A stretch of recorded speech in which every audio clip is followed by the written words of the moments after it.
Good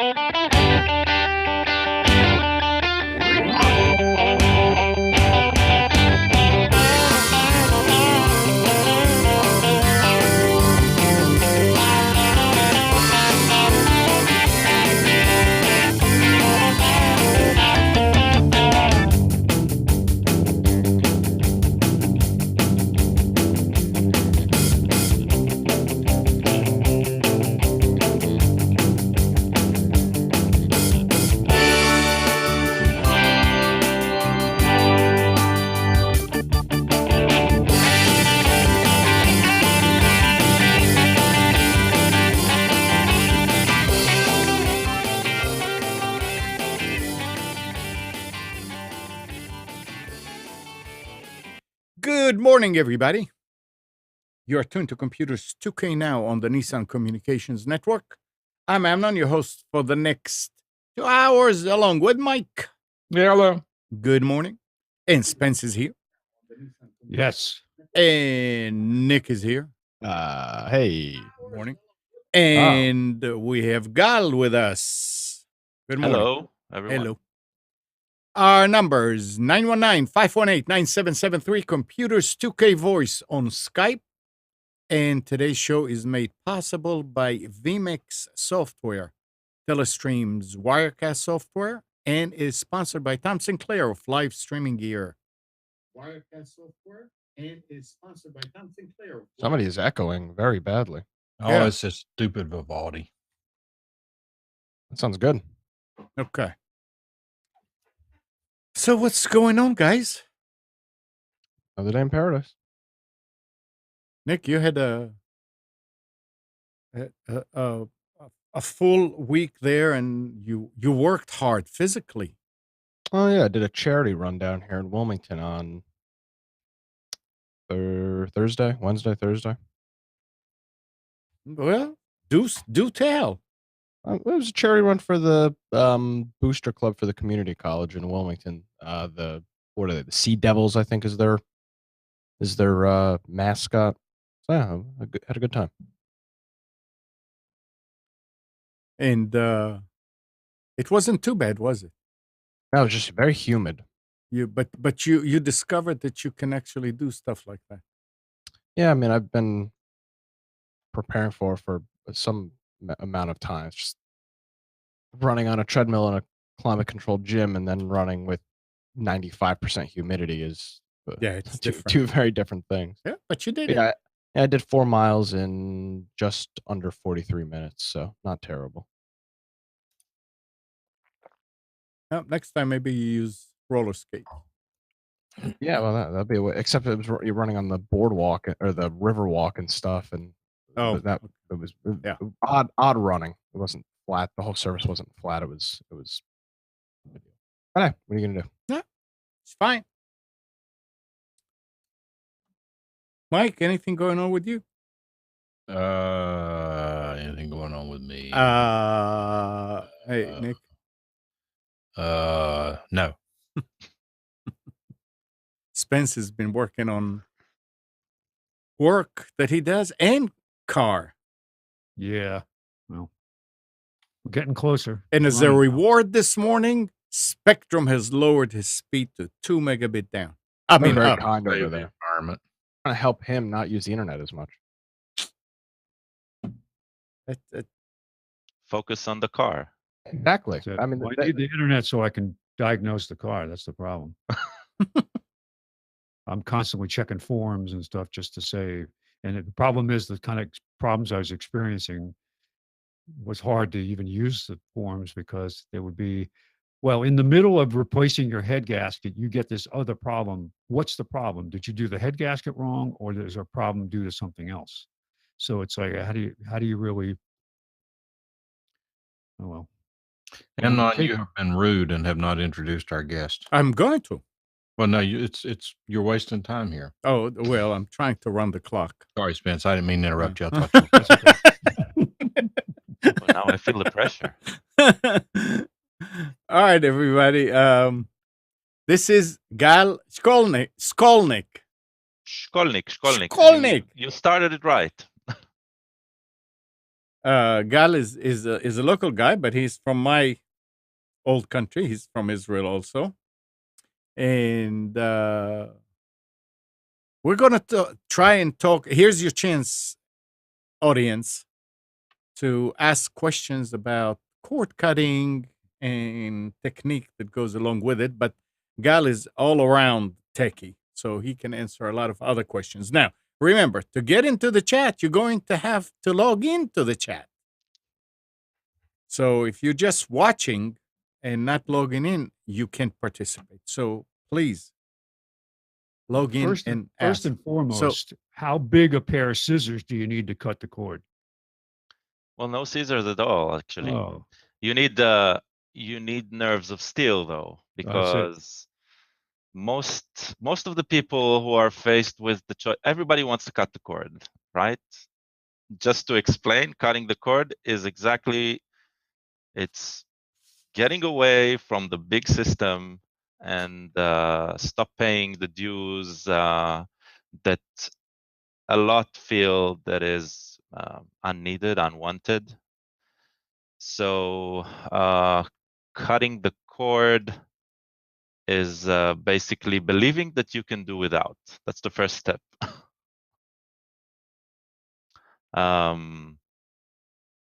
Do we have counseling services available for those people who make the attempt and are unsuccessful? That's where I come in. All right, perfect. So you're a professional counselor as well. Well, as a support tech, That's a that's baby. the first, right? That's the first thing you need to acknowledge you are. First of all, you're the barman, the counselor, the psychologist of the other person coming to you with their problems. You're the one who knows exactly where the ANY key is.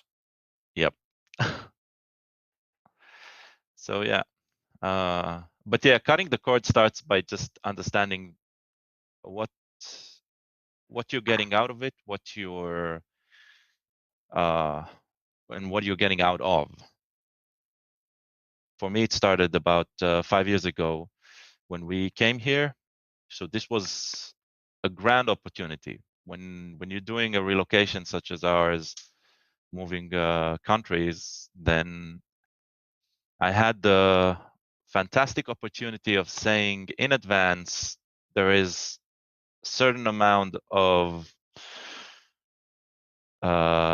filth that I'm going to allow, and one of it was the ability of just cutting away from all of the instant commercial flow that comes in, not being hooked up to the local stream of media, allowed me to say, okay, let's see what is the alternative. And so I said internet only, and now let's see what's out there. That's how it started for me. For most people is, okay, how do I win off Spectrum or Google TV or whoever provides my TV today, right? And how do I get my sports? How do I get my local news? And how do I make it comfortable to use, right? So it's all on different levels. I'm a techie. I have no problem of opening a browser, a PC, but I do not live alone. I have my wife, my son. They wanted just to flip on the TV and watch it. So I think when we're talking about cord cutting, it's a whole spectrum from side to side of what's comfortable for you and where do you want to start. And we when we talked here, or when I'm thinking about cutting the cord, I'm thinking just about getting media from other sources that are available on the internet. Yeah, And definitely. and I'm also hearing that you can have your own excuse me, media server True. and get material out of that? Okay, so let's just so we'll be clear, right? There are three types of media when we're discussing cord cutting. The way I see it, I think it's three types. One of them is live streaming, and live streaming of the conventional media that is available to do today, either via cable or over the air. Okay, that's one. That's a complete world of its own. There's the other side of everything that you can get on demand today via cable video on demand, or through streaming services like Netflix, Amazon. That's the second side. And the third side is those who don't trust any of these systems and they go pirate. Okay? So, and the reason for pirating is a whole range. It's not just because I don't want to pay. Sometimes pirating costs quite a lot of money, right? But pirating goes to a whole bunch of reasons. The main one of them is the segmentation in the market. If you want to get content that you're interested in, and you want to be legit about it, it's going to cost you a whole lot to get the segments from each of the separate distributors. So I'll give you an example. Netflix today, which is the de facto service, they invented on-demand streaming the way we have it today, and one of their deals is going to break out. I don't remember the date, but I think the end of 2018. Disney is not going to host on Netflix anymore because Disney is opening their own streaming service. Right, so Star Wars is going out of there. Avengers is going out of there. A lot of blockbuster content. It's just going to disappear from Netflix, at least in the US. So suddenly, anyone who wants to watch these as well as continue watching what Netflix provides will need to pay for another service. That's where pirates usually solve this by just, I'll download whatever I want whenever I want. I'll figure out where I get the content, right? And I can watch it. So that's piracy, and that's on one side. And I can go as deep to that subject as anyone wants, but I just don't know that that's what we're discussing right now. Yeah, On the not at legit this side, point. Yeah. On the legit side, this past year has become very, very interesting. Let's start with live streaming. The major pain for cord cutters today is sports. I'm not a sports fan, so I'm less initiated in that field of how do I get my content. But sometimes when we want to, sit as a bunch of friends and watch a game that's one of us is really interested in, today is a lot more. The possibilities are a lot more diverse than before. The services that are really interesting right now are Sling TV, YouTube. I think they call it YouTube TV, and PlayStation View. They provide a hookup to the established cable monopoly of providing these channels, but they do it over IP, over internet, and the pricing is similar or less than what you can get from TV. One thing I haven't seen, and I think that's what people really, really, really want is complete a la carte, complete selection of content. I want only this channel. I want only 4 or 5 channels, because most people don't view more than a bunch of, I don't know. I'll exaggerate and I'll say 8 to 10 channels, because usually a household is a family, right? So it's not just one person. There's the preferred news source. Sometimes you want a few news sources to compare. There's the preferred sports source, and there's then content that you really like to watch, like comedy and movies, series. And while it's not completely a la carte yet, YouTube TV, PlayStation View, they provide Sling TV. They provide a really, really appealing package. But of course, the distributors, they don't like it. So pricing is not stable yet. And even though you can join the service for, I don't know, maybe $25 to $35 a month, you find that after a period of time, you get a notice, hey, prices are going to go up. That's because there's a lot of friction between the distributors. The real problem is that the distributors are only thinking about how do they gain the buck, or how do they preserve their cash flow, right? They don't really care how the consumer gets it. The consumer, on the other hand, wants to get it everywhere, whenever they want. So until the distributors will start thinking like Jeff Bezos in Amazon, like the customer always wants more and will always demand more, and we need to fulfill that, then it's going to be a tugging war, I think.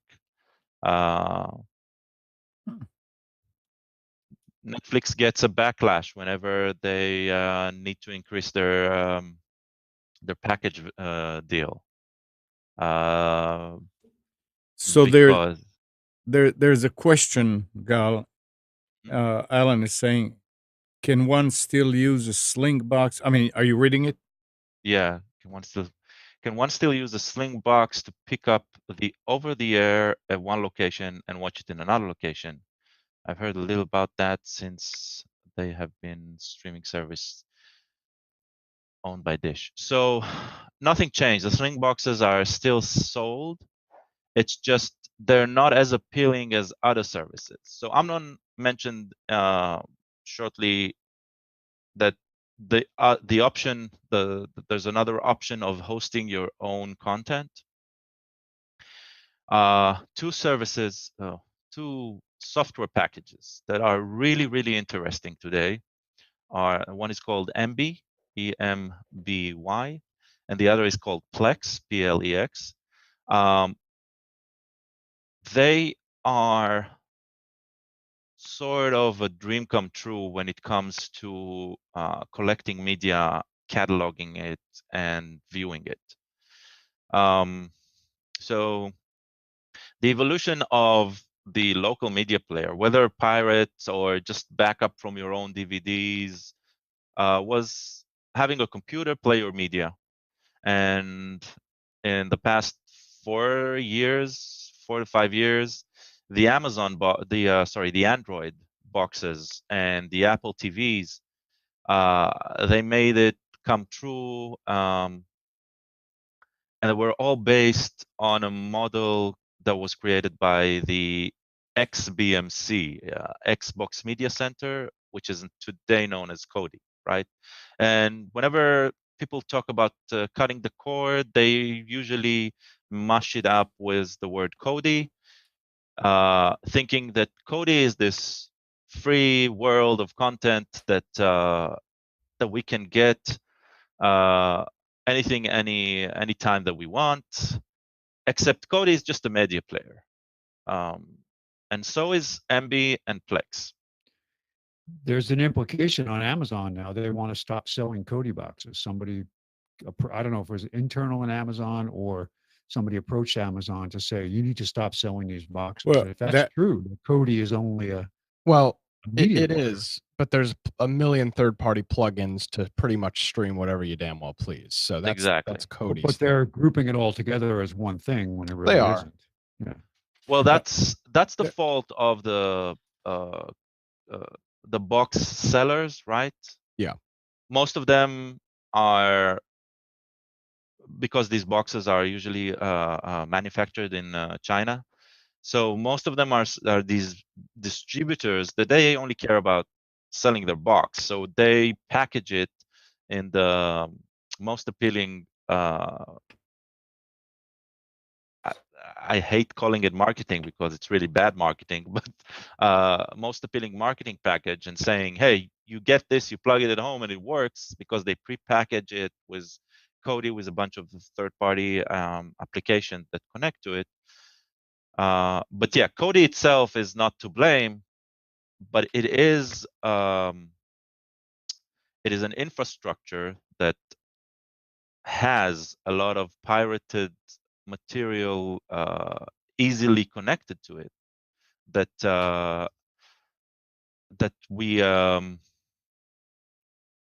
that is being sold that way, right? So yeah, Amazon and Kodi, the project itself, which is an open source project, it's really, really exciting in the abilities that it provides.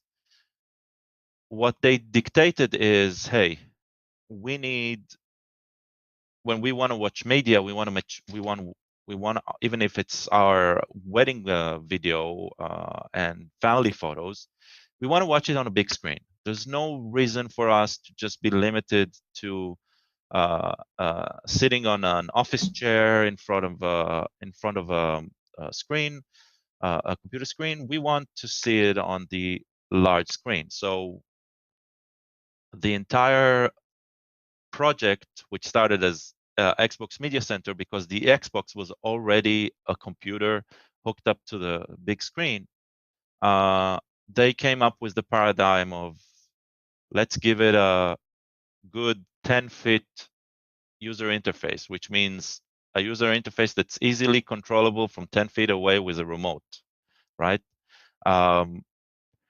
And they created the paradigm that it's possible with those third-party pirate services, finding a way of how to stream things through it, even though it and in a really convenient manner, right? Even though it's not legit. So that created a huge following, with the Android box creating the solution to be really, really, really cheap. So once Kodi was ported to Android, and these Android boxes started selling for less than $100, right? $60, you can get a fantastic box with a CPU that can run streaming rather efficiently. Suddenly, hooking up to the TV and running Kodi with pirated content on it became like second nature in that world. So that's where the legality of it with Amazon and everyone has come. And Kodi, the project, is taking steps in separating themselves from this content more. The problem with a project run by engineers is there's not enough lawyers part of the project, right? So they need to find. They're looking for technical ways, and then attaching some disclaimer to it. But they're getting there. They're working on separating themselves from that content. Interestingly enough, Mike, I don't know if you remember this, when we went to the state fair last year, there was the gentleman that was selling and you questioned me about it, the free TV box for like $40. I thought it was a USB key. But whatever it was this, oh yeah, it was one of those Intel NUCs, those little stick HDMI boxes. And Yeah. this guy was selling it at the fair for $30 or $40 with all of the Kodi plugins on it to stream anything you want. which I thought was pretty interesting to see that being sold in person, not just online.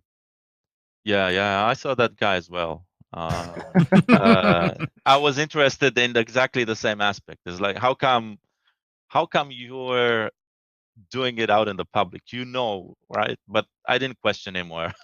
The last thing I want is An altercation at the stage. yeah.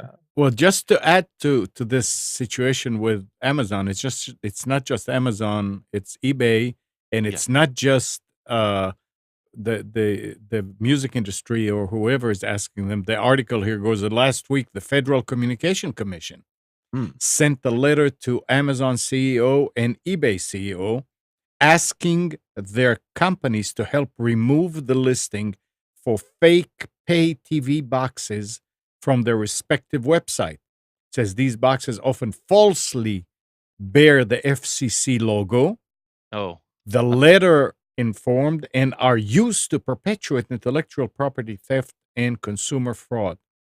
With the rise in cord cutting, a number of consumers have found it's just as easy to use an app like Kodi on a cheap streaming media device to gain access to content like TV shows and movies that they would otherwise miss out on by dropping their pay TV subscription. As an added perk, various software add-ons enable consumers to stream movies still in the theaters. It's an easier way to access pirated content than visiting the Pirate Bay and downloading torrent files.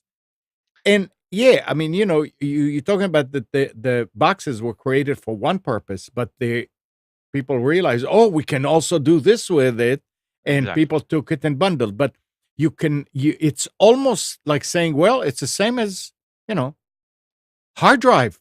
Hard drives are for storage. Now people find out, oh, I can download movies and I can save it to my hard drives. Yeah, that wasn't what it was designed for to begin with. But here now, your hard drive that was designed for storage is helping you pirate.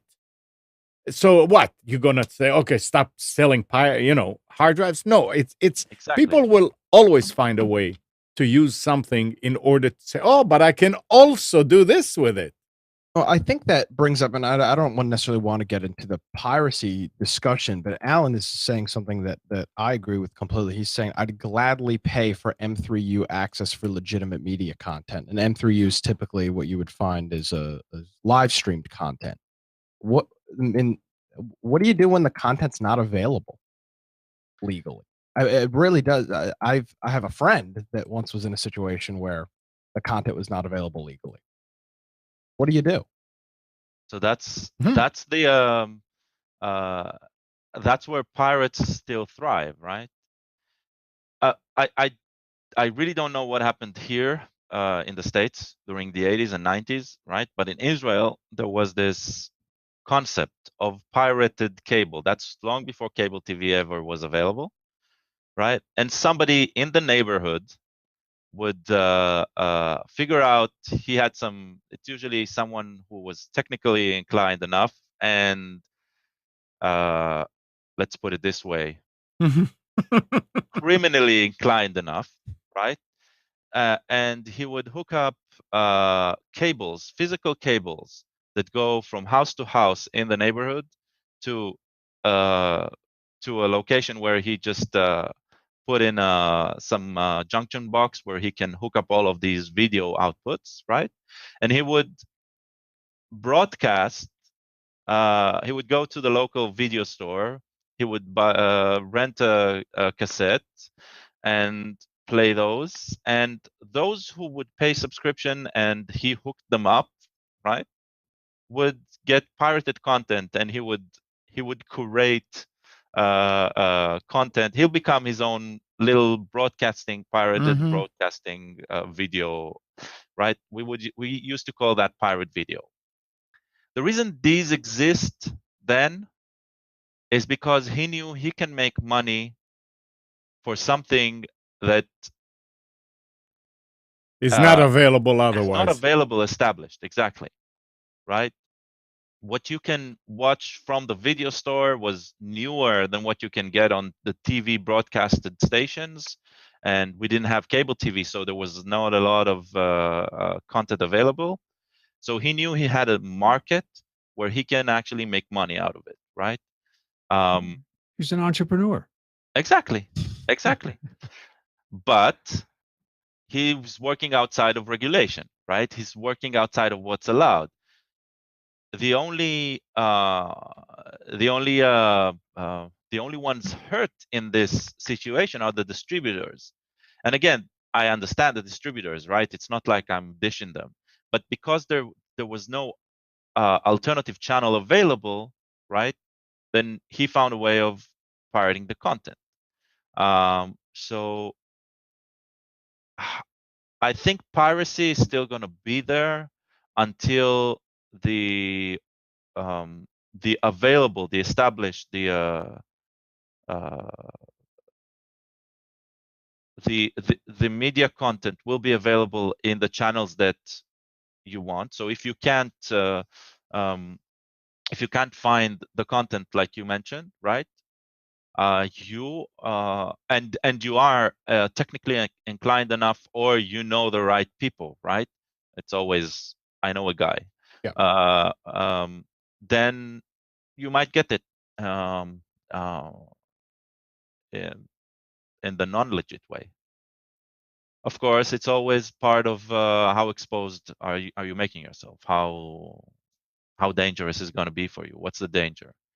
Luckily today, right, at least for the first, second, or third time, if cable companies, they have detection algorithms to see if you're pirating specific content, and they'll shut down your service. You'll call in, you'll have a pleasant conversation with a nice person on the other side, explaining you that somehow somebody got a hold of your network and pirated content, and you'll both agree to never do that again. and you understand that somebody's watching you, and you understand the risk, right? That's their take on it. How do I protect myself? The ISP in this case, which became responsible for part of the deal, and how do I still stay responsible but not scare my customers away? So you get 1 strike, 2 strikes, something like that. Depends on the policy, and of course, it's never something that is disclosed clearly at the beginning, right? It's something that they do later. But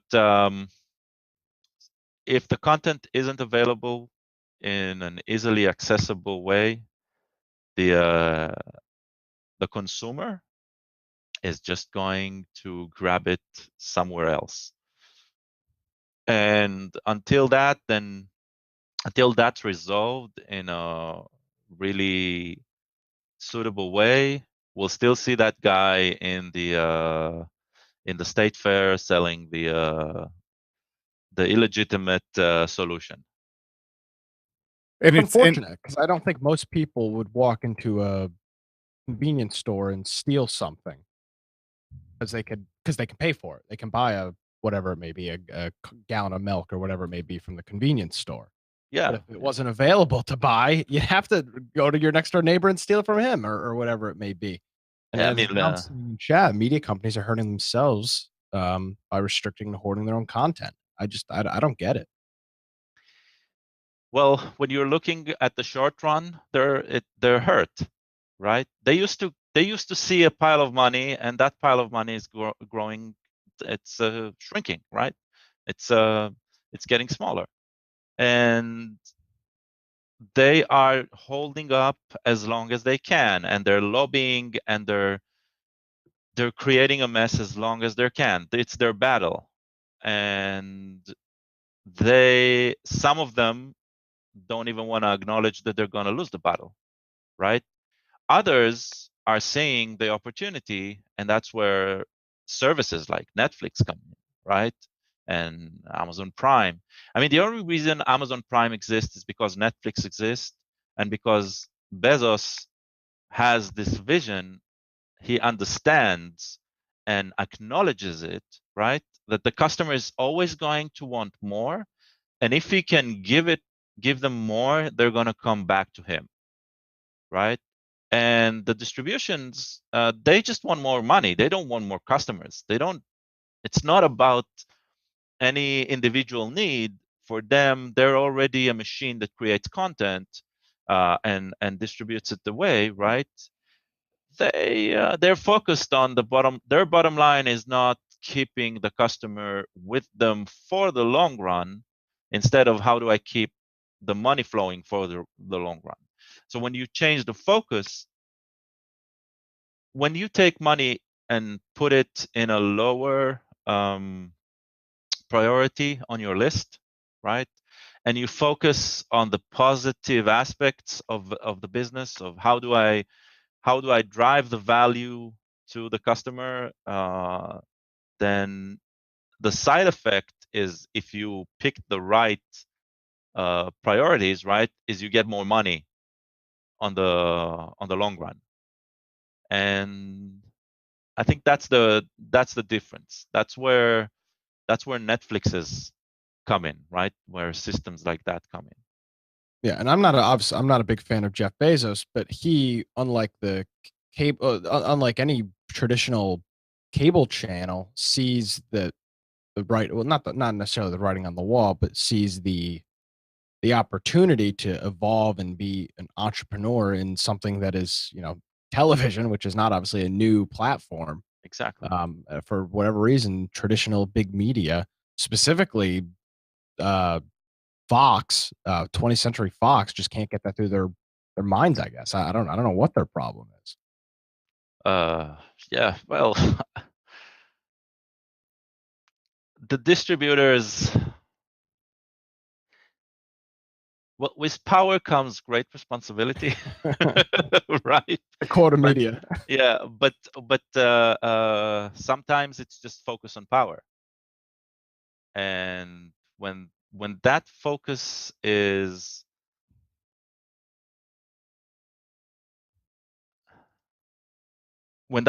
shifted, right? And you start to look at where did you get the power from, and not how do I keep it. That's when the paradigm shifts, right? That's when you are aware of things that change in the landscape of. So it's a touchy subject. That's why it's a touchy subject, right? Because there's this one huge, large group, very powerful. They don't want to talk about. They don't want you to be exposed to whatever can open up your mind, right? And on the other hand, you have these. Usually, the group is rather small. They're making a lot of noise, and they're saying, "Hey guys, listen, there's another way," right? So that battle is going to be won when the big guys are suddenly going to listen to the small guys making a lot of noise. And right now, the ones who are caught in the middle is Kodi, for example, right? Yeah. It used to be blank DVDs. You remember that? Blank CDs and blank DVDs? CDRs and DVDRs. CDRW. Yeah, there was an attempt by the MPAA to ban those, to stop distribution of those, because they what's the word? They encourage piracy, right? Well, I think if you really change the point of view, those who encourage piracy are the large distributors. They build a system that everyone wants to break every time, right? If you go back, it was the audio cassettes. If you go even further, it's when things get easier technologically, right? Then the old word says, "What are you doing? It used to work fine. Don't change anything." So we're seeing that change, and that change is ever increasing in rate and pace. So, God, wouldn't you agree that the guy at the state fair. Yeah. And people like him. Mhm. They are probably preying on people that really don't know. I mean, you're techie, you realize, hey, that's not right. But imagine all the quote unquote innocent people that walk by there and they see this, and he explains to them, here's a box, it's got everything, and blah, blah, blah, blah, blah, blah, blah, and it's working. And they say, wow. And they don't know, they really genuinely don't know that this is illegal. And they So- take it home and they tell everybody, and suddenly something happens. So the interesting thing is that what the consumer does, his customers do, is not totally illegal. It's in a completely gray area, because they are watching something that was stolen by someone else, right? If Mhm. we're talking about the specifics, and I'll have the lawyer tell me if I'm right later. So when you're streaming, the the party that is breaking the law is the streaming service. They took the copyrighted material away from and they're hosting it. And not only that, they might, I don't know, they might even gain some profit from it, maybe from ads or something. That's sometimes the solution. Oh, so you're saying that it's not the consumer at the end No. who's watching it that, I don't know. No. The consumer will put themselves in risk if they're using something like torrent, and the reason is because once you're downloading, you're also uploading, and the uploading is the illegal part, right? So if I go, let's take it to another world completely. If I go and I'm on a trip and suddenly, I don't know, there's an infection, I need antibiotics, right? The only place I can legitimately get it is in a pharmacy. If I go and buy it and somebody sells me the antibiotics without a prescription or outside of the pharmacy, right? Then while I'm doing something that is not right by the system, the person who's selling it to me, he's breaking the law. So the risk is completely on the guy in the fair. He's exposing himself a bit too much, right? He's advertising that there's this alternative solution. And if he claims that he doesn't know that it's illegal, that's the fishy part, Yeah. right? He knows. Yeah. Well, No, you know what, though, we know he knows. Yeah. Oh, he might, but he might not. I mean, if you're looking at some type of pyramid scheme here, he could be totally led on from. Obviously, at some point, somebody knows that it's illegal, but it wouldn't surprise me in the slightest if this guy was contacted by somebody and was like, "Hey, this is a box that we sell. We sell it for $29. You can sell it for $49. It's free TV." I mean, mean- it's possible. I'm not saying it's impossible. It's just unlikely. Oh, very unlikely. That he's straight, right? That this is completely straight, and this is the only misstep. He's seeing an opportunity, Oh, absolutely. and he's evangelizing something that he believes in. I assume, right? That it's part believe and part I can make a profit on it, and but the consumer isn't really exposed here. He's definitely exposed, right? He's the he's the pirate cable guy from my neighborhood in the 80s, right? He's definitely overexposing him. But there's an alternative, and that's the interesting thing of the twist that is being taken today with MB and Plex. So I mentioned them earlier. MB and Plex, they're both based on the same concept of we want a fantastic, easy interface. We want to have our media not only at the big screen today, we want it on the small screen. We want it on our little phones, right? We want it. We want it when we go to the bathroom. We want it when we're in the subway. where there's zero reception. So and that is something that even Netflix is only in the past year and a half, started to provide. YouTube doesn't have a good solution unless you pay them. YouTube Red. Yeah, YouTube Red, where you can mark things as downloaded and you can view them later, right? Yeah. Stuff like that. So Plex and MB are these local media server that you run at your home, and you're in charge of getting the content. They're not giving you any content with it. It's just a media player. You can get them for free. But the difference is to watch the content, right, is all you have to do is just connect to the server and stream it locally. We have gotten to an age where even that Android box that you buy for less than $100, $100 is powerful enough to transcode video content that will fit any other device that's watching from it.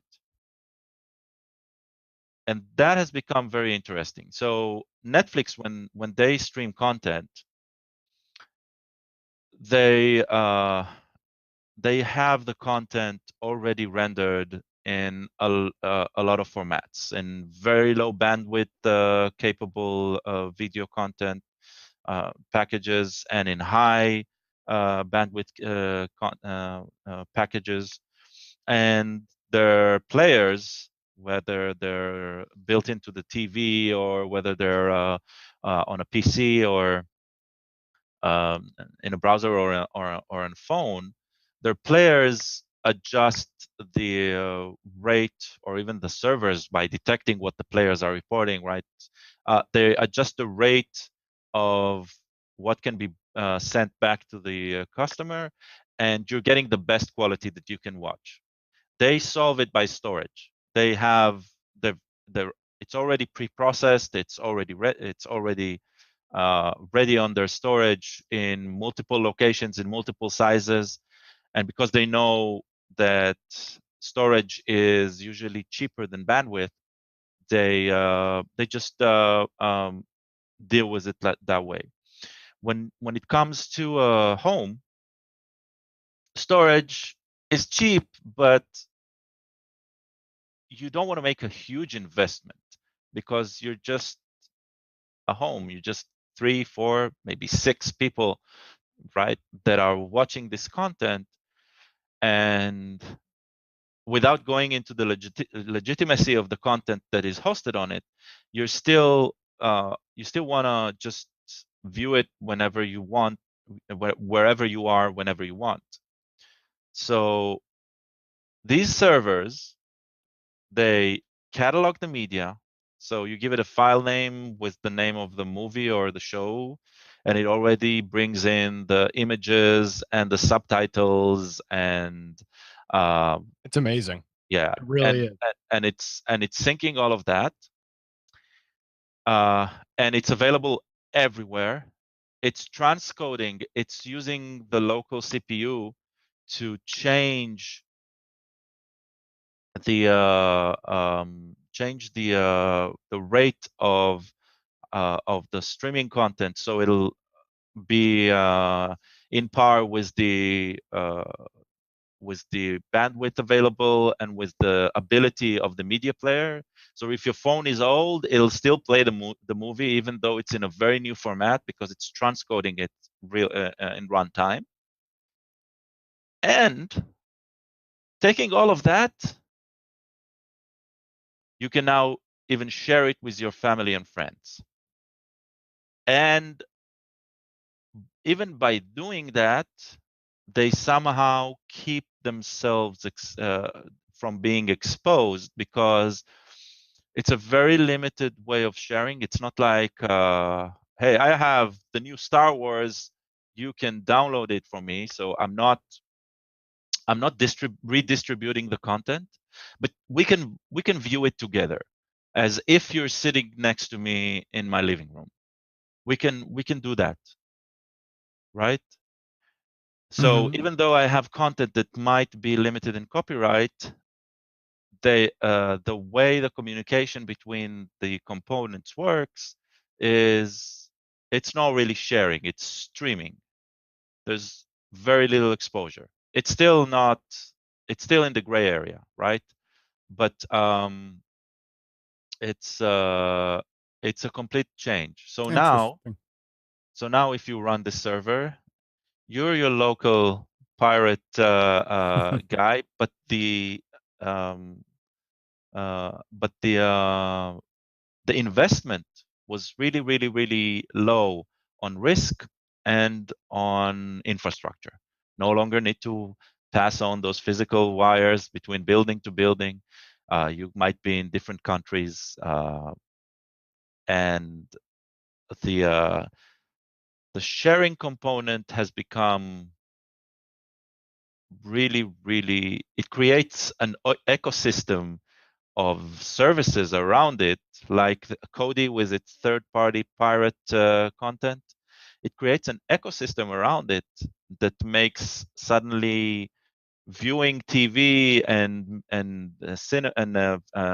released videos to be a community thing once again. It's a really interesting thing. So, and this comes from you can be totally legit about it and just back up your DVDs, which is supposedly okay. It's a gray area, but it's not totally illegal. Or you can pirate the content and get it from anywhere, but still watch it with your friends. So well, I mean, if you have a DVD, if you buy a DVD, you can watch it, and then when you're done watching, you can give it to a friend or family member to watch, as long as you don't make a copy of it. Right. So that's the same thing. I mean, you copy it to the server and you put the for backup purposes, and you keep the DVD safe somewhere. Right. And this is your copy. All right, tell you what, you take a break a little bit. Let's do Spence. You ready for the specials? Spence. Sorry, I was muted. Oh. Yes. Okay. Give me a moment. All right, let's do the specials, and then we'll come back and talk some more about this. All right. Give Sure. me just a minute to get set here. Pay close attention to the front page of the specials today. It's a new political commentary that I put together. Hmm? Did you look at it yet, Amnon? I'm looking. I don't know what I'm seeing. You don't remember the Apple 1984 commercial? That's a great commercial. Yeah. So I'm just showing the new updated version of it. Where the lady comes running in, and all those people with mind numb robots are sitting there watching Big Brother speak to them, and woman runs in with a sledgehammer and throws it through the screen. And who's there? After that, Amnon News. Amnon. Boy, I know I have to explain all this stuff to you guys. You know, it's like all One right. of the stupidest commercials ever. It was effective at the time, though. I'll tell you. You think about it, it was pretty amazing. That type of a commercial. So you had to be well versed in literature and technology to really get it. So it was way out there. That's why Macs don't sell as much as computers, right? As PCs, because the marketing is a little different, Smart. or was anyway. Okay, are we ready? Sir. Okay, we're ready. Computers 2K Now specials for June 3rd. Is it really June already? Wow, it's amazing.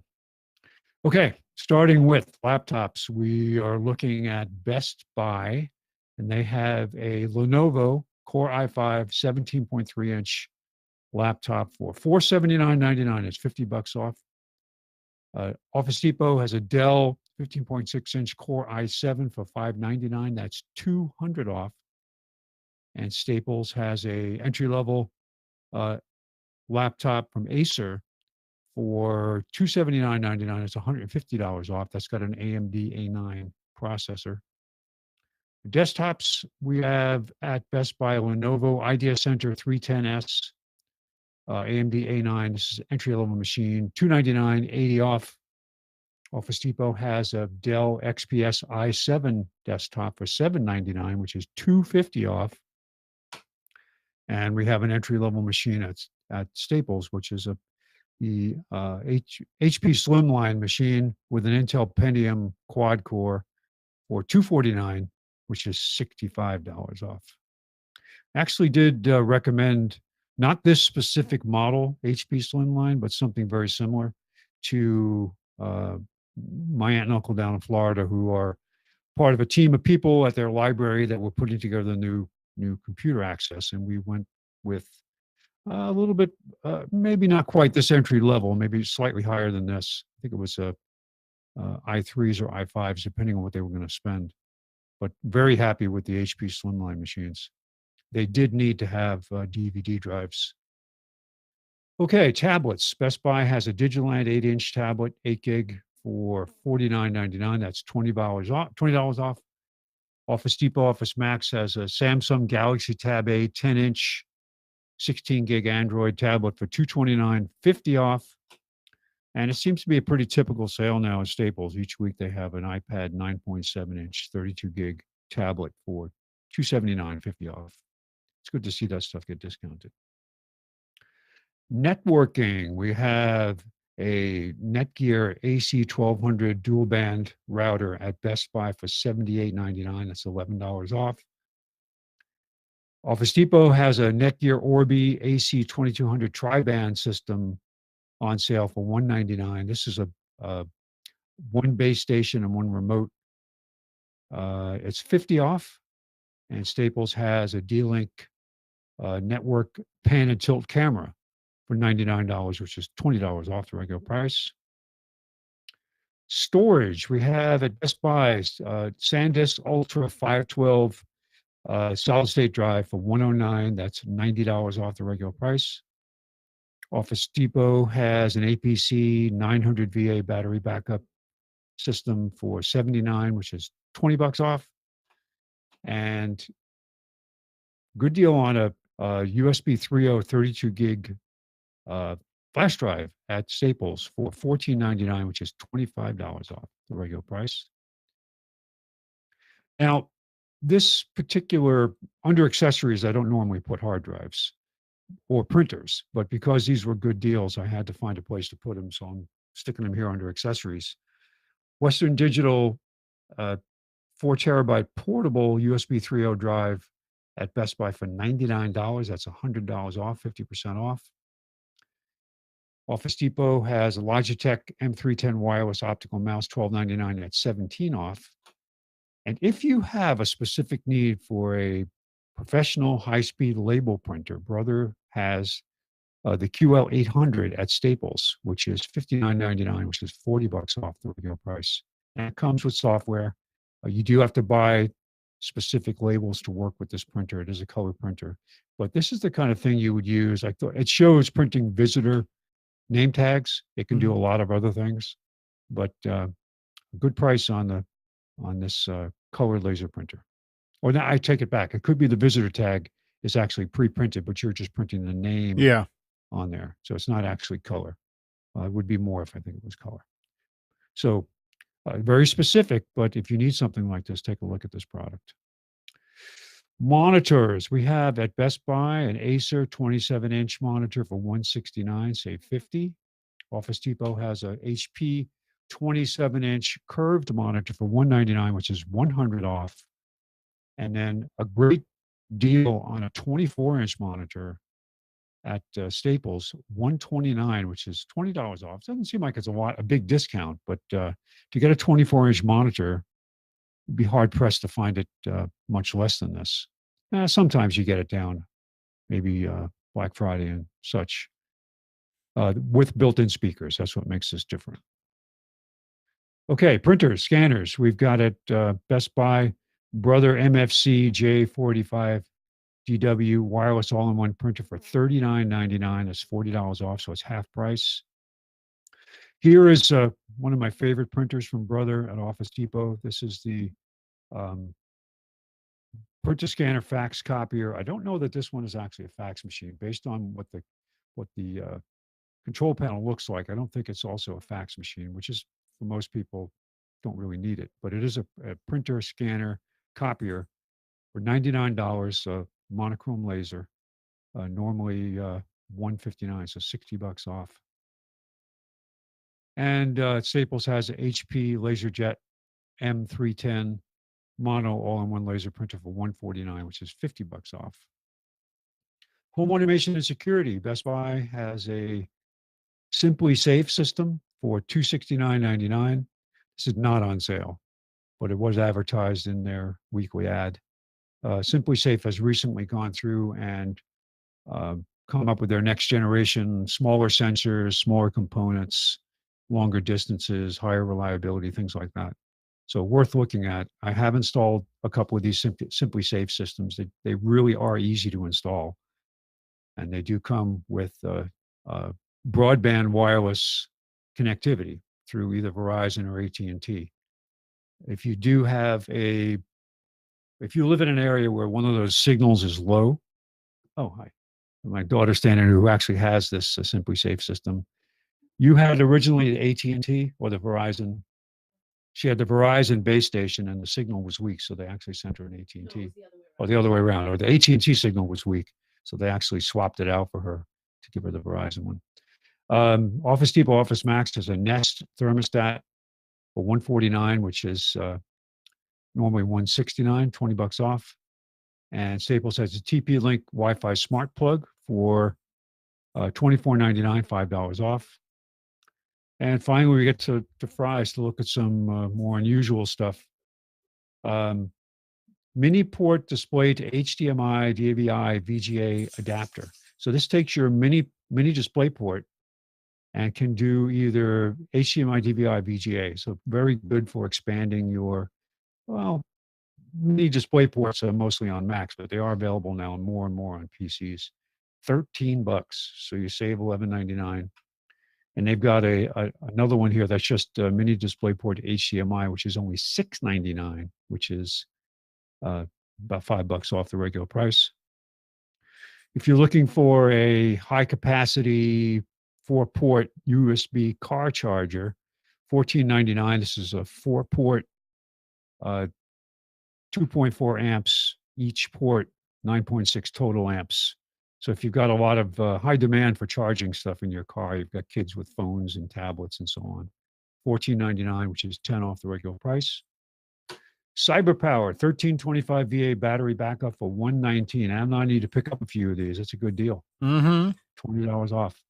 These are the more sophisticated ones with real-time monitoring, alarming, That is and a so great, on. yeah, that's a great price. That is a good price. And it doesn't say refurbished. Got to watch out at Fry's sometimes. It doesn't And they matter. also have a 1000 VA battery backup, more, kind of an under the desk type battery backup system for $98, which is $11.99 off the regular price. Here you go, Amnon. This is you got to get this little drone here. It's only $99. What attracted me about the $99 price was that it's a 13-minute flight time, that's high for this price. So this is not on sale, but you could save more by using one of their promo codes. I'm not sure how much the savings would be.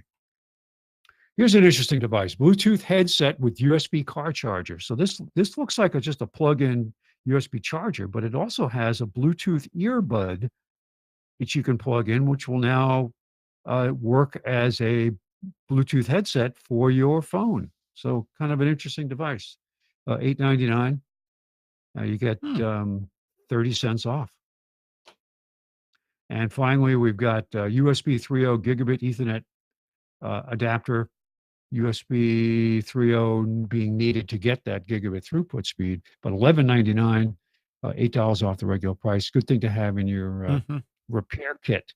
If you work on machines, you you spin up a new machine, you don't have the Ethernet driver. And so what do? You have to go hunting for the driver, put it on a USB stick, load it, and then, but this way, if you have this adapter and the driver handy, you can just use this to connect and then download all the drivers from the manufacturer's site. And there you go. Well, that's it for specials for June 3rd, 2018. Well, thank you very much. Thank you, You're thank you, welcome. thank you. Thanks, Gomer. Our number is 919-518-9773. Computers 2K voice on Skype. And if you have any questions, we're mainly talking about cord cutting here. Call in and participate. Ask questions.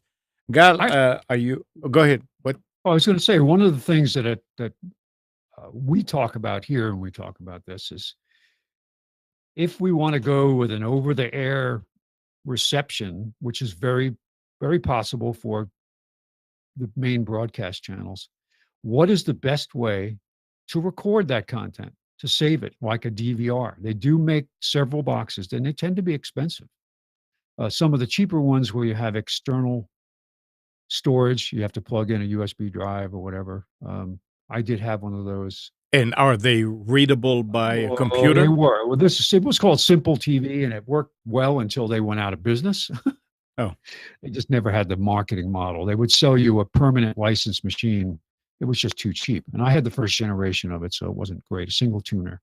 But it worked. And you would use their server to look at your remote content from anywhere. You just logged in over the internet from your PC. I don't know if they had an app. And you would look at the content on your machine, and it actually had a free directory, and it was well done. But they're gone. And so there are, I think, one of the best ones that's out there is, from reading reviews, is Channel Master, but it tends to be pretty expensive. They do have some other streaming services in the box. But anybody have any comments about that? About a good? I built one time a media player PC just so I could record content from over the air, thinking that would be a great way to go, and it really, really wasn't ready. I had a tuner card, an HD tuner card, and it just never worked the way I had hoped. Sluggish performance of the recording. I'd get a lot of choppiness, and just the interface was terrible. It was really hard to schedule. So, Right. Okay. It is ready. It is if you still need to be a techie to set it up. It's not just buy a box, plug it in, and it works, but it's definitely ready. It definitely exists, and it definitely easy to run it and even share with family, and that's through Plex. Plex itself does not have any over-the-air capability out of the box, but when you hook it up with an over-the-air box, like the most popular in that world right now, I think it's HD Home Run. Yep. Runs for about, if I remember correctly, I looked at it for a while. So it runs for about $100 for a 2-channel, 2-tuner box. And that provides the over-the-air and recording capabilities. But Plex becomes the DVR. Plex becomes the programming, helps you set up the programming and the recording schedules with a very, very accessible interface on all of your devices. So even if you're on a trip away, or you're just at work and you talk with a friend, and you know that there's a show coming up, so even next week, right? You just want to mark it for recording, you can do it from anywhere. Plex will then communicate with HD Home Run, it'll record it, and it'll be available either while it's live, you will be able to view it, or the recorded content that you set up to record. So definitely we're there. Over the air content is is today easier than ever and accessible. So it is a cool setup. I have one of my friends running such a service, setup. Sorry, not service. Such a setup, and he's really enjoying it. This was the last step for him in cutting the cord, because this allowed him to provide reliable DVR for over-the-air content for the family. And that's what I'm looking for. Something it's got to be easy too. Yeah. Because that's the main thing. So And, I know I could figure out how to do it, but if you want somebody, a family member, to yeah, but that's what I was going to ask Gal. So you said you still have to be a techie to set it up. to set it up, but how about using it once it's set up? No, using it is easy as using the cable box. There you go, Spence. Yeah. Yeah, well, that's exactly what I'm looking for, because I think we realize we've got other ways to get the kind of content we watch, the channels that we watch. There's enough a la carte stuff out there, hopefully, that we can. My current cable bill is running about $180 a month, so it's crazy. And of that, I'll have to stay with Spectrum for internet because I have no other choice. There is no good outside plant in my neighborhood to bring. They're not going to bring fiber to my house. We're not we're in a town where Google is not going to come here. AT&T is not going to build it into an older neighborhood. Yeah. So it's just the way it is. So I got to go with Time Warner, and their service is relatively reliable. It's just not Time Spectrum.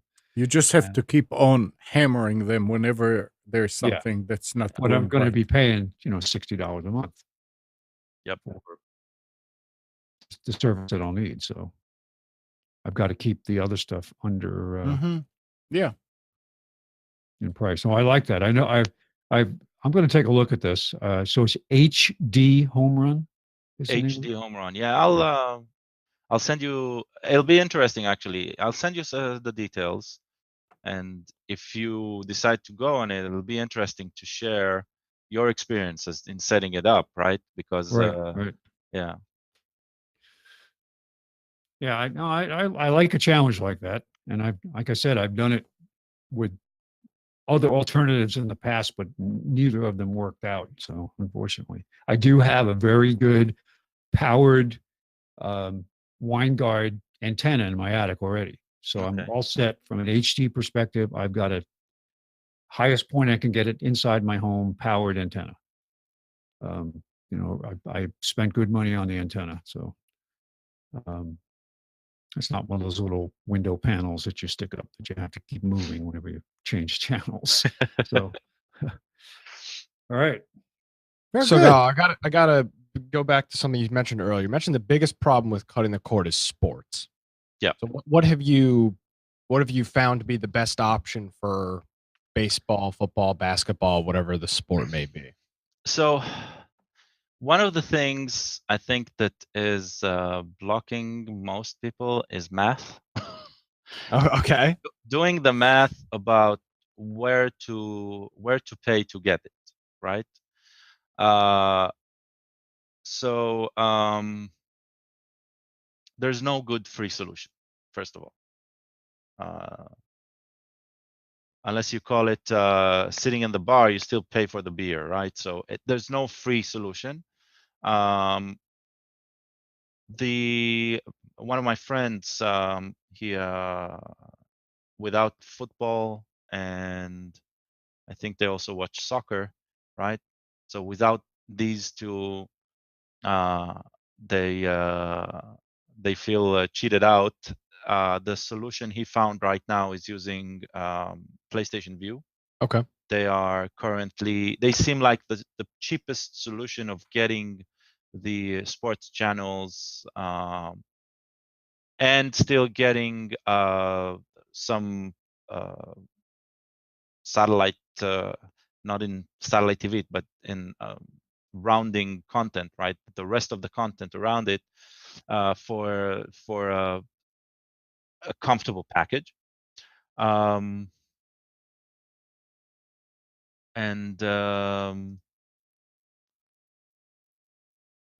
This actually does look Other like a pretty good deal. Yeah. Looks like it's $45 a month, and it comes with all of the ESPNs, a couple of the Fox Sports, NFL channel, and then for another $10 on top of that, you get some more sports channels. That doesn't seem too Yeah, bad.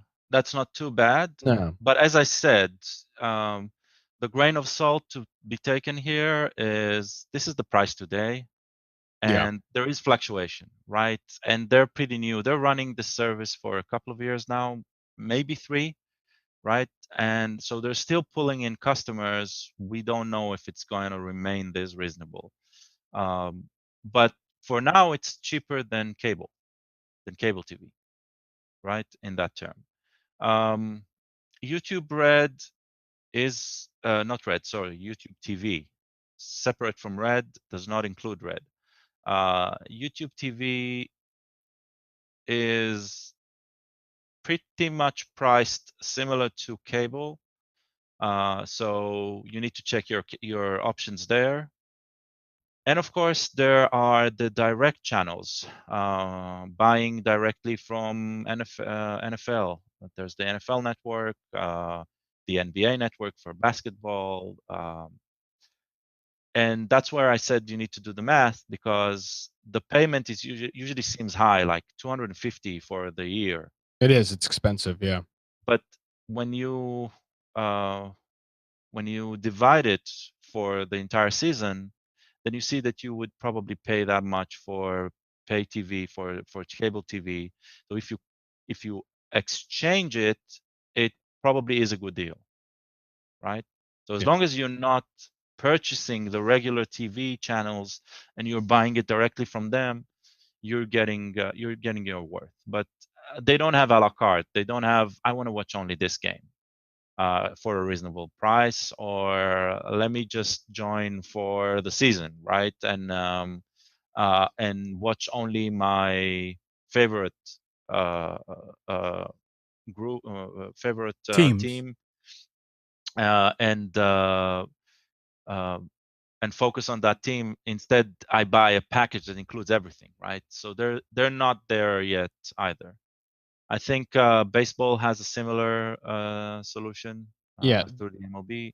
The MLB you can buy. I think it's $150 a year for all games. The big problem is NFL. Obviously DirecTV's got the agreement with the NFL Network, and I don't believe in the U.S. you can legally purchase whatever they call their package, Sunday Ticket, unless you have DirecTV. But I guess that's not really a problem that any of these streaming providers can get over, because DirecTV and the NFL have an agreement. Probably. I think you do get ESPN through things like PlayStation View, but yeah, you're right. It's I think that's one of the reasons piracy still rules in this world. The interesting thing about that is, especially in the world of Kodi, where it's rather easy to hook up something from the outside. There's a lot of pirated services, paid pirated services. So people still choose to pay. They know they're buying something that is shady. There's very little risk to them as consumers, but they know they're buying something unstable, something that might be shut down because of legal issues.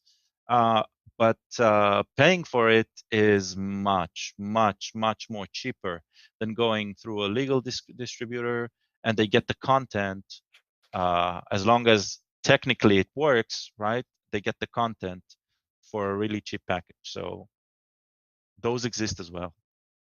And it seems like all of the streaming solutions, View, Sling, there's another one, I don't remember the name of it. It seems like they're all within that $20 to $50, $25 to $50 price range in what they provide and offer. From what I remember, I believe YouTube has got the best. I thought they had the best deal.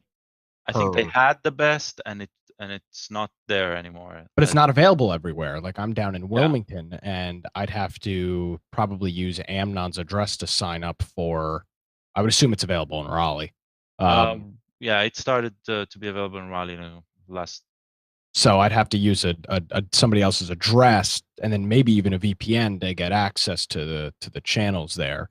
But that's because they're obviously providing local content. Have Yeah, I got a deal for you? Okay. Are you? Well, I don't know. I'm a little afraid to ask. What kind of deal do you have? Are you the guy from the state fair? $25. Everything's free for all. exactly. Go on. I'm sorry. Well, Go. you can always register as the White House, right? Yeah, I assume it's available there as well. What? So you mentioned earlier buying carts or buying channels individually.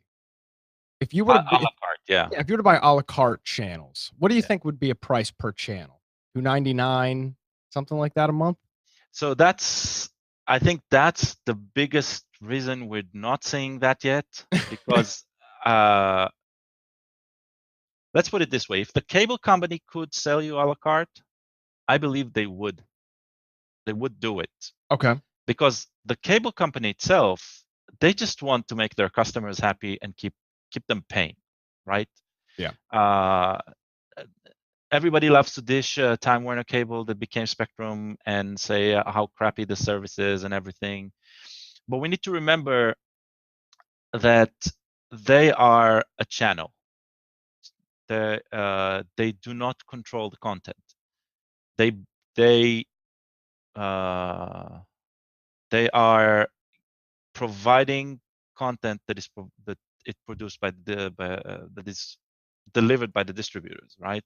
So because of HBO, because of ESPN, because they do not want to share the they don't want to share the cake, right, that they've built, thinking that this entire industry is something that they already rule, then providing something a la carte is next to impossible until disruptors like YouTube and PlayStation come in. They're still too close to the model that the cable is doing, right? Because they need to convince the big media companies that they can provide something better and not take away from what they're already getting. But everything is changing, right? Kids today, I mean, my son, I don't think I've seen him watch TV the way I watch TV, right? And I'm not talking, it's not even if it's on his phone or not. The content that is consumed today by the younger generation is usually short content, very, very focused, very, very niche to the taste of the viewer. So everything has changed. It created something amazing, right? I mean, the amount of specialized content, excellent, good content that we receive today is, we can't even compare it to TV in the 90s, right? So it's no longer about just curating to prime time. Prime time is dead, right? There's no prime time anymore. Anyone can watch the best content they want whenever they want. The thing is that the generation that is consuming this way, us, while we're not necessarily young, right, we are technically inclined, so we're going forward with what's available, and we're taking it in as fast as we can. The newer generation, the young, they're not even interested in what we were offered before. That's passé. That's out of the question. Well, and I think part of the discussion and the conversation of quote unquote cord cutting is looking for this alternative media that you're describing. How old is your son? 17. Okay, so we're not that. I'm 21, so we're not that far apart in age. And I mean, my TV is YouTube. I mean, I Right. watch. I don't watch television. I watch probably a dozen content creators daily, if not a couple of times a day on YouTube. So part of the cable cutting and when the cable companies are really going to be screwed is when people like myself are 10 years from now when we're living completely alone and we don't decide, hey, there is nothing on cable I'm interested in watching. There's not one channel that I True. really care about watching, when obviously like my parents, when they're done with whatever they're doing for the day, they sit down and they watch TV. That's Right. not going to be the same in 15 years, 10 years, even 5 years maybe. It's definitely not. It's definitely not. It's going to change.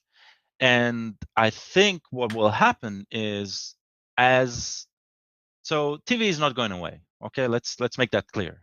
There is nothing replacing TV, the same way books are still being sold, right? The same way the newspaper is still going to be sold on paper, right? As well as in digital media. But it's definitely they're going to need to share the market, right, with these new media. And these new media are going to be larger than probably TV. So TV is definitely going to diminish, right? There's no question about that, unless you're working in big media and you're now plugging your hands into your ear and singing la la la, I can't hear it, right? Because that's what we're facing. That's where the lawyers are stepping in, because they don't want to share their share of the pie, right? They want to keep it to them. What they have gotten up until today, they want to keep it as large as possible. But eventually, the markets change. And when that changes, right, then we'll start seeing what the audience has been asking for years. And that's just picking a channel, or even not picking a channel, picking a show and still watching all the shows that you want in the month and paying about the same or less than what you used to pay for cable. That's going to happen. Oh yeah. They have no way around it. I mean, if you look at Amazon today, I think they're the most advanced in the content they provide, not necessarily by the content itself, but by the methods they do. So when you're with Amazon Prime, right, you get the video. So you get some content for free, but not everything is free. And you can still get hooked up into HBO's content through Amazon Prime as a sub-channel. So they're starting to say, look, we can give you this huge world of media, and you can add on to it, right, stuff that you used to consume differently. And now they've also added some live content as well from, I think, I don't remember if it was CNBC or CBS, but I remember one of the channels broadcasting through them. So they're starting to give you this restaurant experience, this menu where you just choose and pick, and you choose when to start it, when to stop it. You're no longer confronted with aggressive salesperson when you want to take something off the menu and put something else instead, right? So it's changing. We're not seeing the landscape. I mean, we don't even know how it's going to look, but we have this feeling that it's going to be a lot more like YouTube. Everything is going to be a lot more like a YouTube experience than even a Netflix experience, right? Yeah. So if there's one thing Netflix is fighting, I think the most the the most time spent in Netflix is in content choosing than in watching media, right? And they're fighting that. That doesn't happen in YouTube for some reason, Nope, not at all. right? So you enter YouTube, you start watching something, and you switch. You always, you're not necessarily staying on the content you started with, but it's a lot more like channel flipping than the Netflix experience, right? So so something's going to change, right? How exactly? Predicting the future is very easy. I'm quoting here, is very easy. Predicting the future correctly, that's hard. So it's looking at pirates today, pirated content. I think that's the easiest way of trying to understand where we're going. If we look at Spotify today, right, which is the legit business model, at least from the consumer side, I don't know about their financial side, but at least from the consumer side, it looks like a successful business, right? That's constantly growing and giving us more and more and more. We all know it started with Napster, right? We all know it started with Napster and then eDonkey, and there were a lot of these services out there. Some of them still exist in some form, but it's going to change. And look at pirates. I think they got it figured out on how it's going to look. Now it's just a matter of the business picking and aligning themselves with what the customer really wants. Yeah, back then there was no, you couldn't get the music that you wanted. You had to go and buy the whole CD or the whole Right. tape or whatever, and That's if you could get it. that's if you can get it. Yeah. And Napster started it, and more and more we were hearing about how the music police is going after people, and but Right. what they ended up doing is Apple started selling one song at a time, and Spotify came about, and other services like that. Now that it's affordable, I don't know people that are pirating songs. I mean, it's easy to just go and listen to it somewhere, and the money is still there for the artists. Well, and that's what I was just gonna say is, I mean, I'm technically savvy enough. I could easily download anything I wanted to. Wouldn't be complicated at all. But I pay $10 a month for Spotify because I just don't want to deal with it. I mean, I don't want to Right. deal with that It's crap. it's affordable, so you don't Absolutely. do it as much. So the same thing needs to happen with video content. Right. Yeah. And at that point, there'll be less pirating. Yeah. It's Well, like TV is not going away, pirating isn't going away. I right. don't think so, right? No. But it's definitely going to shift. It's going to shift its focus, right? So if today pirating is mostly about video, then it's going to be the next big fad in whatever technically inclined world we are, right? And and we're gonna get less and less of video pirating because it's going to be less and less necessary, Mm-hmm. right? But it's definitely a driving force in the market. Yeah.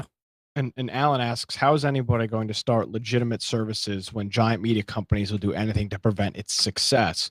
Well, eventually, sooner rather than later, somebody with some sense is going to finally get to the heads of these companies or these organizations and say, you know, you can either adapt or be, you know, left on the side of the road. And that's when it'll happen. Right now, they don't have to worry about it because I think it's an accurate statement to say most people 40 plus feel that cable's probably a necessity. I would say that age range under 40 is when you probably start getting into more of the YouTube on demand cable cutting, you know, discussion, but like my grandparents are never going to cut the cord. It's just that there's no chance that ever happens. Even my parents, not a chance that they have. I don't see them ever cutting their cable subscription. But eventually, there's not going to, you're not going to have, everybody with a cable subscription, and then that's when these companies will eventually realize they've got to adapt to something. I see the Yeah. trend changing. I've helped several people do it, my age or older. But they have always been forward thinking, and they've always been out there. Yeah. Using PCs back in the 80s when they were already in their 40s. So it was, but yeah, you're right. Some people just won't. I would love to. I just can't find a way to get what we want easily. But now that I think I have a plan, I'm going to see how it goes. Well, never say never. Remember that even the 70-year-old guy that never was into technology is using a cable box, right? Which is really, really complex today because he doesn't have any choice. Yeah. Right. Yeah. And he might still just be using the flip channel up and down and not using any other buttons on his remote, but that still exists, right? They are using these new technologies. When it comes to choice, that's a different thing. They wouldn't do it by choice. That's true. Can you real quick here? Can you give us kind of a rundown of a couple of we've mentioned PlayStation View and Sling, but I know there's a couple of other services that are available. One of them is somewhat new, and their name is escaping me. But what are some of these services that people should go and look for if they're interested in one of these OTT streaming services? And is Set TV legal? Yeah. I understand that the focus is on what's out there and legal. Let me. While you're looking, Yeah, a lot of I'll get people, that for you. a lot of people don't even know what cord cutting is. Yesterday, I was in company of other people my age or a little older, and I was talking about today's show, and I said, "Yeah, we're going to have somebody from Israel who's very good at cord cutting, and going to talk about it." And one of the guys said, "You're going to have an obstetrician on your show?" Oh God. I mean, it's people don't. Not everybody understands cord cutting. So the term comes from the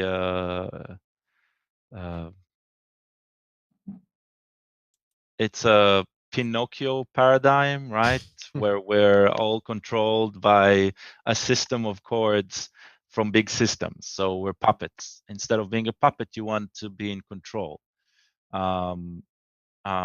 You get a feed from the outside world that you don't have control. And now we want to find a way of cutting it away. Mhm. People are pretty tired of feeling they're bleeding out money for content they don't want. Mhm. And that's the most important thing here to understand. And that's probably me, looking at retrospective look at my life is this is just entertainment. Even when it's news, it's just entertainment, right? And the price tag on it has become really, really high.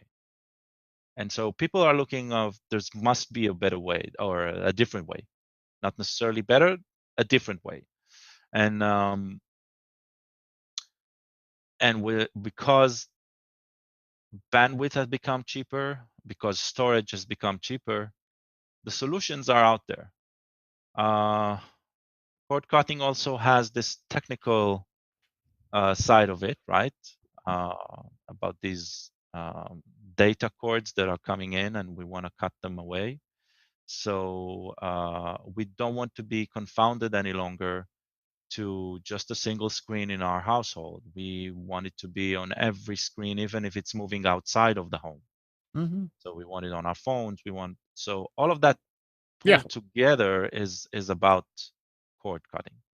So one aspect of cord cutting that I can recommend personally to almost everyone is cut the cord with your home phone. I'm saying keep a home phone, don't use only cellular, but you can completely get it for free, right? For voice over IP telephony with, especially in the US with Google Voice, you get a free number or you pay to migrate your number, but there's no monthly charge, right? That's the first place that I would look into cutting the cord. Because free is always cheaper than a small amount. Even if you're just paying $10 a month, there is a free solution. One of the things that cable companies do to scare you off from removing the phone line is they're going to tell you you're not going to get 911 services. That's if you have a cell phone, you have that. You're already paying for it, and on cell phones, you still really need the cell provider. So at least have at least have it through there.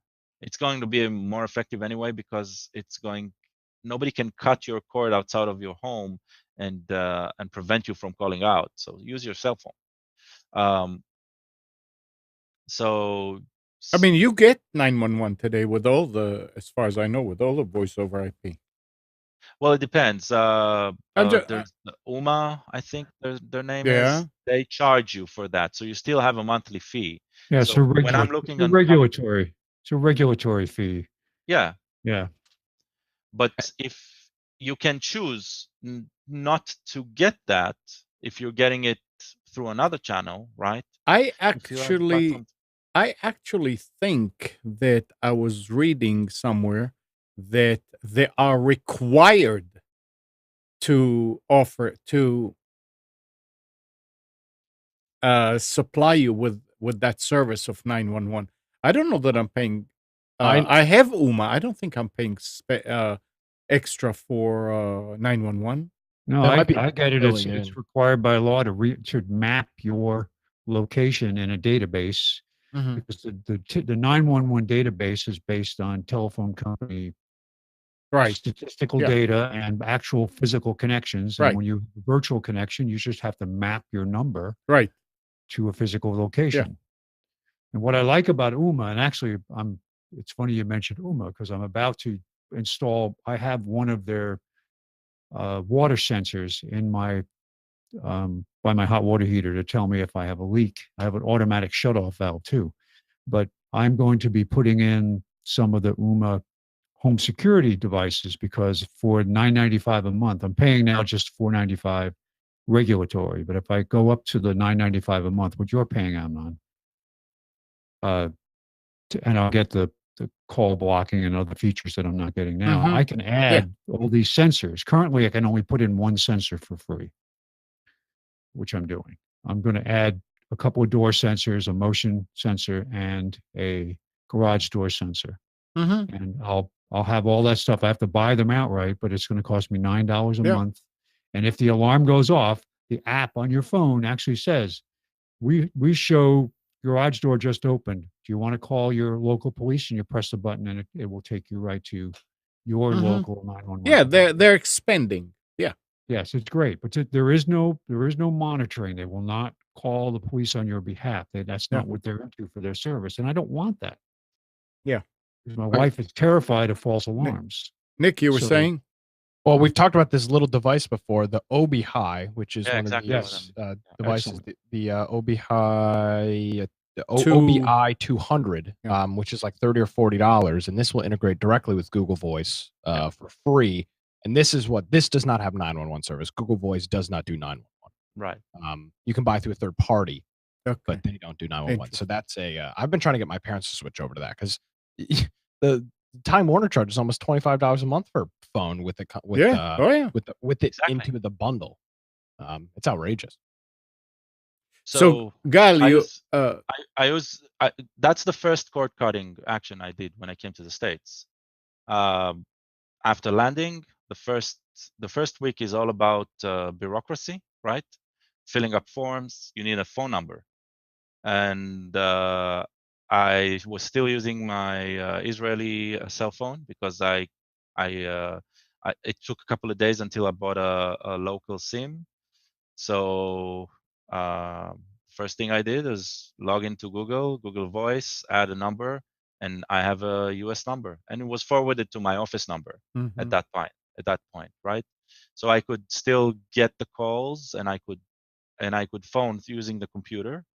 And until today, all of our cell phones, the family cell phones, it doesn't matter with which cell Provider. provider I'm in, it's still my Google Voice number that everyone has and calls, and that's not a problem. And if you use Android, then you also all your outgoing calls can be routed through Google Voice, so not a problem. All right. So, Gal, Nick asked you before about a few of the sources for cord cutters that you would go to, and I kind of shifted you away from it. Uh, Yeah. uh, Still requires a lot of research, right? The on ones that I've top of your mentioned. head, top of your Yeah, head. no. What I mean is when you're facing the choice, I would recommend do the research because there are new ones showing up every few months now. It is a hot business. It's going to grow. There's going to be more and more. What I usually do in this situation is I just Google a few services that I know with the VS. So I say Sling versus YouTube versus something, right? And I start finding pages where they're comparing more than just those two. The big ones are right now are Sling. DirecTV has a streaming service. YouTube has the very limited location-based services, and PlayStation View. Those are the big ones. I'm starting to hear things about something called Philo or Fobo. I haven't looked into them. I myself, I'm not we don't have live TV at home, right? So it's less of an issue. So I'm usually fed by my peers, my friends that are into it as well. The alternative to it is over-the-air live TV with a DVR box like HD Home Run and Plex. That's usually the other best alternative. And setting it up isn't really complex, right? It's just daunting because there are a few components that you need to hook up together. And so if you're not technically inclined, you really want a tech person to walk you through it at least once. But then again, we're at the age of YouTube, right? There are a lot of people who just there's a lot of people who want to share how they did it. And it is not overcomplicated. It's just not something for every person yet. Okay. All right. And one thing I know, Nick, you using Imgur. I'm whatever Yeah, Imgur or for pictures. not to store them. Imgur. Yeah, IMGU. yeah. So they're launching video Yes, after they are. years of hosting still images and GIFs on its platform. This is a monumental shift for our future, and it furthers our commitment to becoming the world's greatest community-powered entertainment destination. So who knows? There's a website called Streamable that's kind of kicking their behind in video sharing, quick video sharing, and all these sites really pretty much spawn from Reddit. But Streamable kind of owns the video market on Reddit, so I'm just trying to get back into that. But yes, so We'll see what Their, happens. their niche is the young generation, right? The meme, those Yeah, who are driven by memes, images, short videos. That's yeah. And when we're talking about where do I get the next sporting events, then the competition is ESPN and the NFL Network, right? So it's just a mesh of different worlds. And those who will come out victorious are those who are going to figure out how to provide all of these in an easy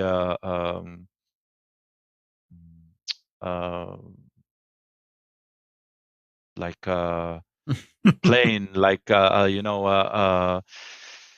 reliable and something that you learn to respect. Those that will provide what the customer wants, like you said before. That's the bottom line. The problem is that there's no longer a customer, or sorry, there's no longer the customer, right? Yeah.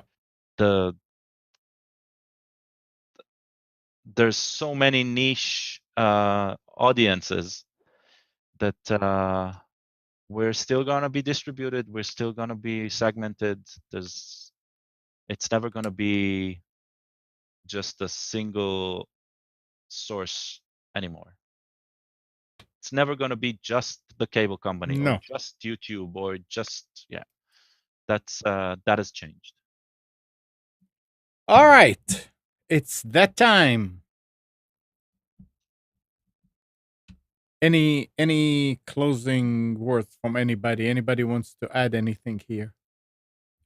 Spence, Nick. We'll have a whole bunch of gaming news next week. E3 is this weekend, so have a well, actually, maybe not. I don't know. Now maybe the week after. E3 is coming up, the big gaming reveal show. So expect some of that stuff over the next week or so. Yeah, I hear Fallout 5 is being Fallout 76. Very exciting. Yeah, my son is really waiting for that. All right, Spence. You're muted. You're such professionals here. I don't think he's talking to us. Oh. All right. Nick, you doing your show tonight? Yes, sir. 7 p.m. All right. Oh, sorry, I was muted. I was just going to say thank you. This is a great show. All right. Yeah, and Gal is going to be with us again and again. So that's cool. Yeah. Thank you for having me. No, thank you. Very good. Thanks. All right, everybody. Thanks, Spence, Nick, Gal, Mike, who had to leave early. It's something to do. And good morning, Kathy, Hannah, Nabil, Mac, Norm, Katie, and Donna. Thanks, everybody, for tuning to Computers 2K Now. We hope that maybe you learned something from our time together and enjoyed it. Remember to practice safe computing. Back up your hard drive. Update your virus scanner. We'll be back here next Sunday at 9, but you can always reach us at computers2know.com. And while you're at it, like us on Facebook and subscribe to our YouTube channel.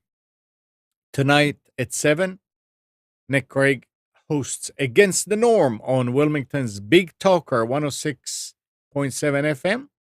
And you can listen on TuneIn. See you, everybody.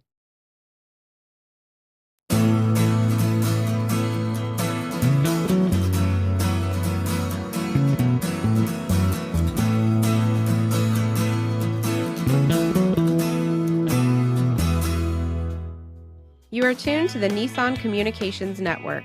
If you tuned in too late, you can always watch each program in its entirety or download an MP3 audio file of it in the archives section at nissancommunications.com. Don't forget to subscribe to our YouTube channel, follow us on Twitter, and like us on Facebook. Sponsored by Telestream's Wirecast software, StreamingGear.com, Carolina Apparel, and DeltaForce.net.